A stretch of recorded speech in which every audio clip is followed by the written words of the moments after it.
ఈ పెద్ద పాట్స్లోకి మొక్కలు రీపాట్ చేసేస్తున్నాం అండి. ముందుగా ఆ మొక్కలు వేర్లవి కట్ చేసేసాము. కట్ చేసేసాక ఎలా చేసాము ఏంటన్నది మీకు పెద్ద వీడియోలో డీటెయిల్డ్గా తెలుస్తుంది. ఆ తర్వాత ఈ ఇంచుమించు ఒక 30 లీటర్స్ కెపాసిటీ ఉన్న టబ్ అనమాట.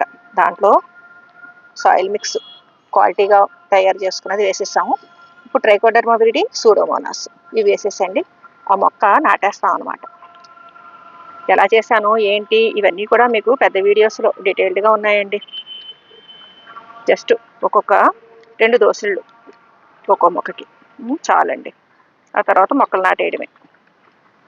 ఇప్పుడు మీరు చూస్తున్నది స్వీట్ నారింజ. ఆ వేర్లవి కూడా తీసేసాను. ఇంకా బాగా కిందకి నొక్కాలి.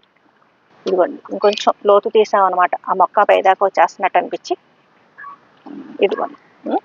ఇక క్లోజ్ చేసేస్తే ఆ చుట్టూ మళ్ళీ మట్టి వేసేయాలండి.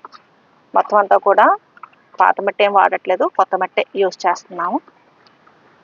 చూసారా వర్షాలు ఎలా పడిపోతున్నాయో, పెరిగిపోతుందండి చూస్తుంది కానీ. దాని ప్లేస్లో పెట్టేస్తాం.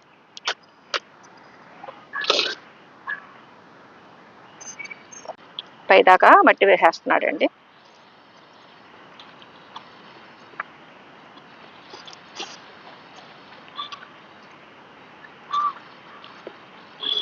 చాలండి. ఎందుకంటే మనం పైన ఏదన్నా మళ్ళీ ఏదైనా ఎరువులు వేయడానికి వాటికి మనకి అవకాశం ఉండాలి కదా, అందుకని ఒక అంగుళం ఉంచుకుంటే చాలు.